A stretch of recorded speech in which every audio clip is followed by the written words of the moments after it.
साताऱ्यात भाजपला सोडून सत्ता स्थापनेच्या हालचालींना वेग आल्याचं पाहायला मिळत आहे। साताऱ्यातल्या हॉटेल फन मध्ये राष्ट्रवादी आणि शिवसेनेच्या मंत्र्यांची खासदार यांची औपचारिक बैठक पार पडली आहे आणि त्यामुळे राष्ट्रवादी आणि शिवसेना एकत्र येऊन जिल्हा परिषदेमध्ये सत्ता स्थापन करणार का हे पाहणं महत्त्वाचं असेल। साताऱ्यातील फन हॉटेलमध्ये मंत्री शंभूराज देसाई, मंत्री मकरंद पाटील, खासदार नितीन पाटील, संजीव राजे निंबाळकर आणि त्यासोबतच माजी आमदार दीपक चव्हाण यांची एक बैठक पार पडली आहे।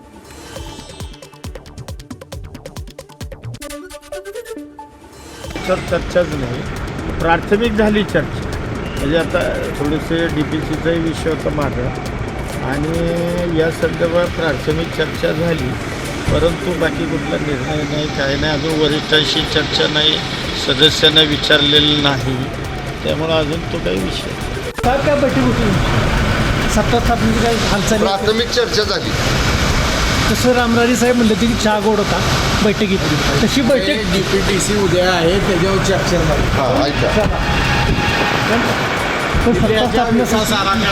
नाही लक्ष लागले तुमच्याकडे आणि साहेब भाजपला डावलून नाही जे सांगतायत नितीन काका, त्याप्रमाणे उद्याच्या जिल्हा नियोजन समितीच्या बैठकीबाबतीतली चर्चा आमची झाली।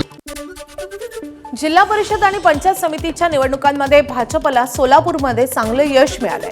जिल्ह्याचे पालकमंत्री जयकुमार गोरे यांनी सोलापूरमध्ये विजय मिळवला असला तरी त्यांच्या घरातील सदस्यांना साताऱ्यामध्ये पराभव पत्करावा लागलाय। याच पार्श्वभूमीवर जयकुमार गोरेंना विचारलेल्या प्रश्नावर त्यांनी उत्तर दिलंय।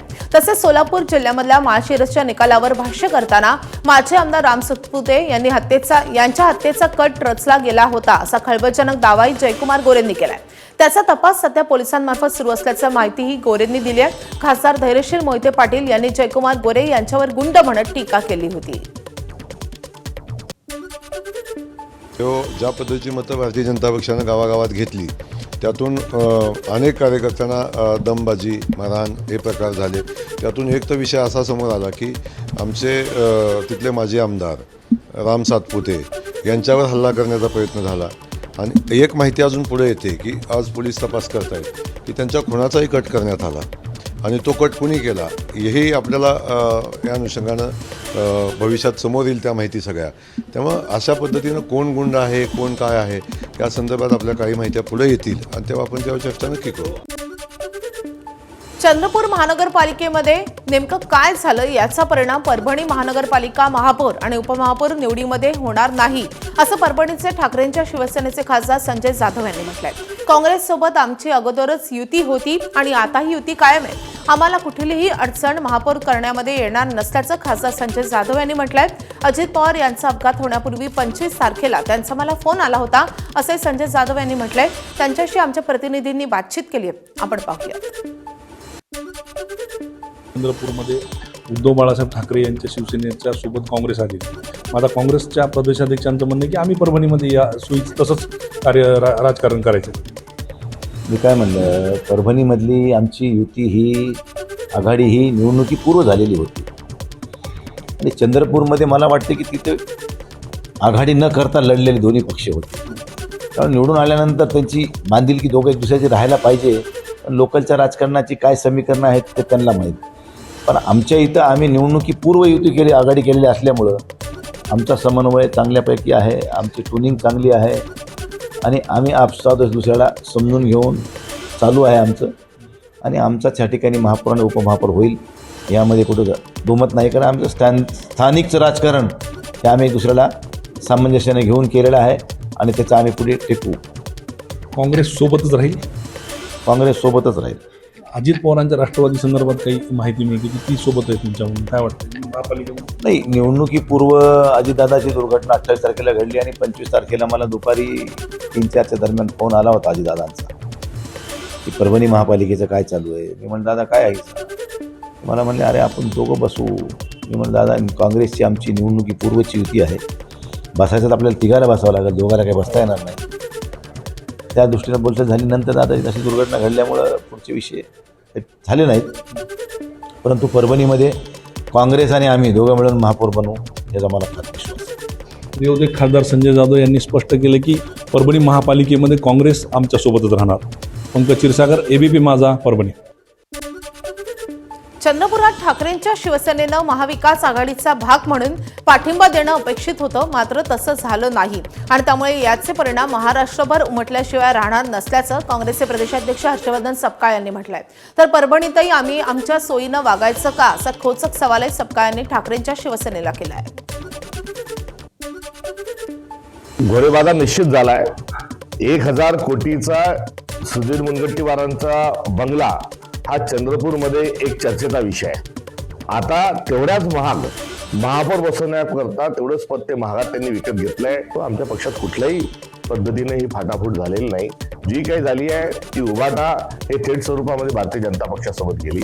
वास्तविक पाहता उभाटा हा मविळीचा आणि इंडिया अलायन्सचा भाग असल्यामुळे त्यांनी काँग्रेसला पाठिंबा देणं हे अभिप्रेत होतं. मात्र दुर्दैवाने तसं होऊ शकलं नाही आणि याचे परिणाम हे निश्चित स्वरूपामध्ये महाराष्ट्रभर याचे पडसाद उमटल्याशिवाय राहणार नाही अशी आजची परिस्थिती आहे. परभणीला वचपा काढण्याचा हा विषय नाही. परभणीमध्ये महाविकास आघाडी म्हणून आम्ही निवडणूक समोर लढलो. तिथे उभाटाचे जास्ती नगरसेवक आहेत, आमचे कमी आहेत. तर अशा परिस्थितीमध्ये आता आम्ही चंद्रपूर सारखंच परभणीला वागायचं का असा एक प्रश्न यातून स्वाभाविक स्वरूपामध्ये निर्माण झालेला आहे. परभणीमध्ये ठाकरे सेनेचा महापौर करण्यासाठी काँग्रेसच्या मदतीची आवश्यकता आहे. पण कालपासून काँग्रेसचे 10 तर ठाकरे सेनेचे 22 नगरसेवक सहलीवर गेले. याबाबत काँग्रेसच्या स्थानिक नेत्यांना विचारले असता त्यांनी पक्षश्रेष्ठींकडून काय आदेश येतो यानंतर पाहू असं सांगितलंय. तर ठाकरे सेनेचे आमदार राहुल पाटील यांनी परभणीमध्ये चंद्रपूरचा कुठलाही परिणाम होणार नसल्याचं स्पष्ट केलंय.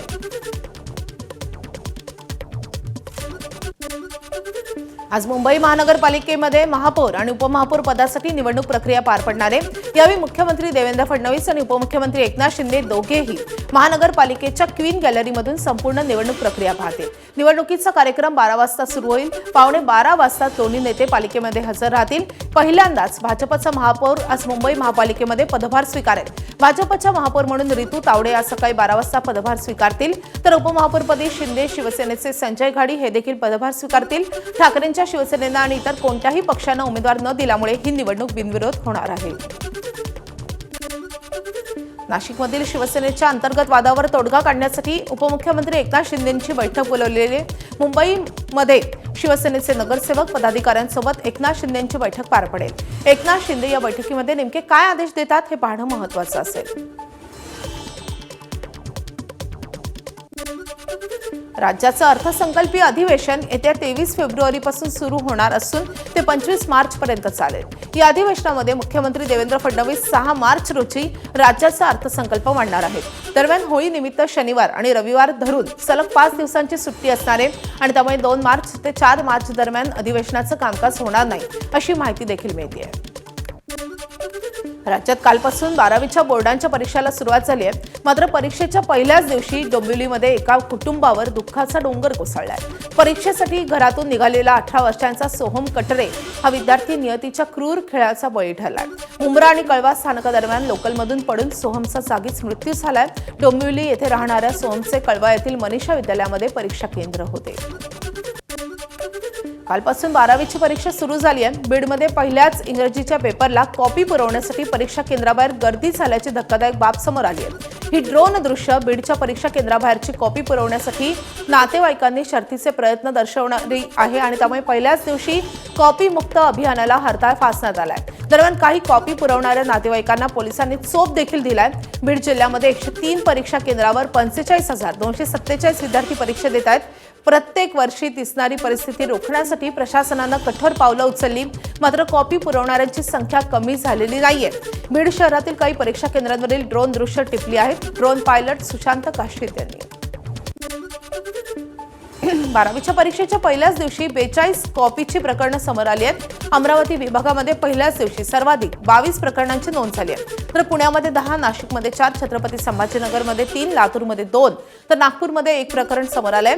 याशिवाय कोकण विभाग, कोल्हापूर विभाग आणि मुंबई विभागामध्ये पहिल्या दिवशी कॉपी मुक्त परीक्षा पार पडली आहे. छत्रपती शिवाजी महाराजांच्या 12 किल्ल्यांना युनेस्कोनं जागतिक वारसा स्थळांच्या यादीत स्थान दिलंय. त्या संदर्भातील युनेस्कोचं अधिकृत प्रमाणपत्र स्वीकारण्यासाठी राज्याचे सांस्कृतिक कार्यमंत्री आशिष शेलार हे महाराष्ट्र शासनाच्या अधिकृत शिष्टमंडळासह फ्रान्सला जाणार आहेत. आजपासून 16 फेब्रुवारी दरम्यान पॅरिसमध्ये होणाऱ्या महत्त्वाच्या कार्यक्रमांमध्ये आशिष शेलार सहभागी होतील. जवळपास 1.5 वर्षांच्या प्रदीर्घ प्रक्रियेनंतर गेल्या वर्षी 11 जुलैला युनेस्कोच्या 47व्या अधिवेशनामध्ये Maratha military landscape of India या नावानं छत्रपती शिवाजी महाराजांच्या काळातील 12 किल्ल्यांना जागतिक वारसा यादीमध्ये स्थान मिळालं होतं. बॉलिवूड दिग्दर्शक रोहित शेट्टीच्या घरावर झालेल्या हल्ल्यानंतर आता अभिनेता रणवीर सिंगला धमकी मिळाली आहे. एका अज्ञात व्यक्तीनं व्हॉट्सअॅपवर व्हॉइस नोट पाठवत थेट धमकी देत मोठ्या रकमेची मागणी केली आहे. या धमकीनंतर रणवीर सिंहनं तत्काळ पोलिसांना या संदर्भात माहिती दिली आहे आणि त्यामुळे रणवीर सिंगच्या घराबाहेरील सुरक्षेतही वाढ झाली आहे. रणवीर दीपिकाच्या वरळीतल्या घराबाहेर 6 सशस्त्र गार्ड तैनात झालेत. धमकीची व्हॉइस नोट पाठवणाऱ्या व्यक्तीचाही पोलिसांकडून शोध सुरू आहे.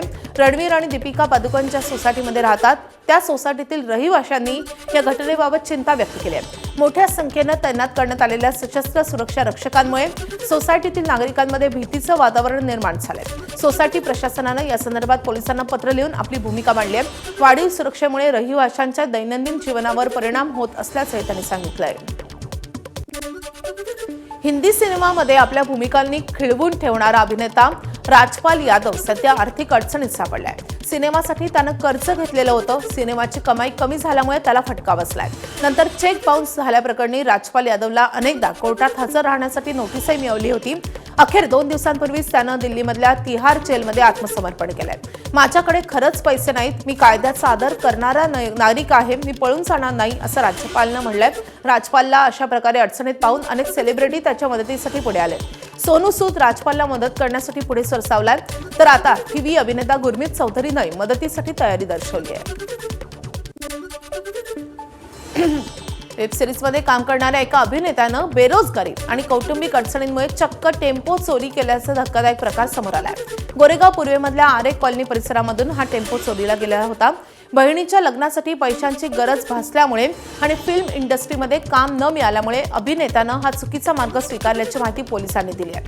100हून अधिक सीसीटीव्ही फुटेज आणि तांत्रिक तपासानंतर आरे पोलिसांनी ब्रजेश कुमार रामगोपाल रेवार उर्फ टायगर या 28 वर्षीय अभिनेत्याला दिंडोशी परिसरातून अटक केली आहे. या प्रकरणात आणखी कोणी सहभागी आहे का आणि यापूर्वी अशा चोऱ्या केलेल्या आहेत का याचाही अधिक तपास आरे पोलीस करतायत.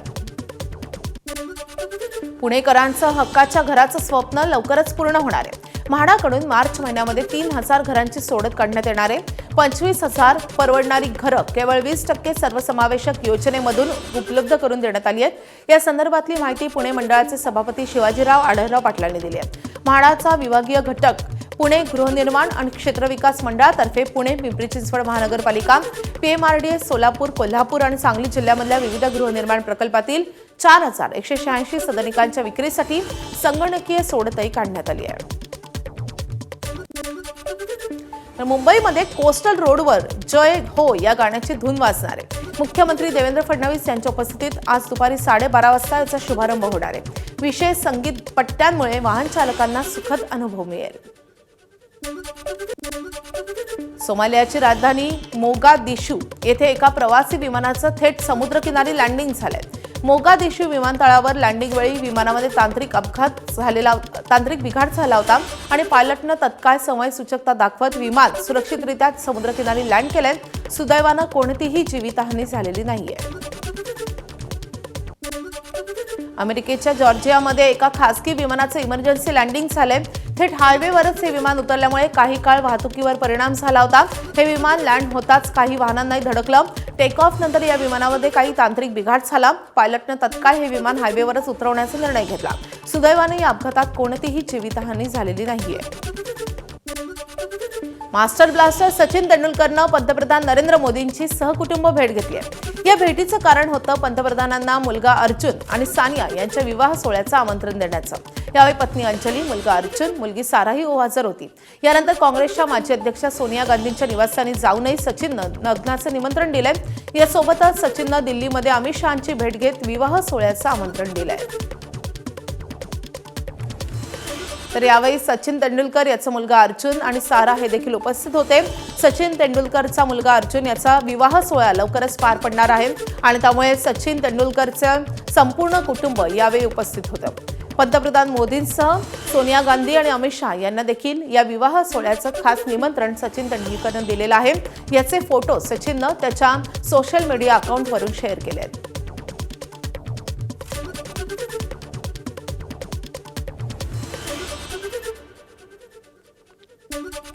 काही दिवसांपूर्वीच अर्जुन तेंडुलकरचा साखरपुडा पार पडलेला होता आणि लवकरच आता अर्जुन तेंडुलकर विवाह बंधनात अडकणार आहे.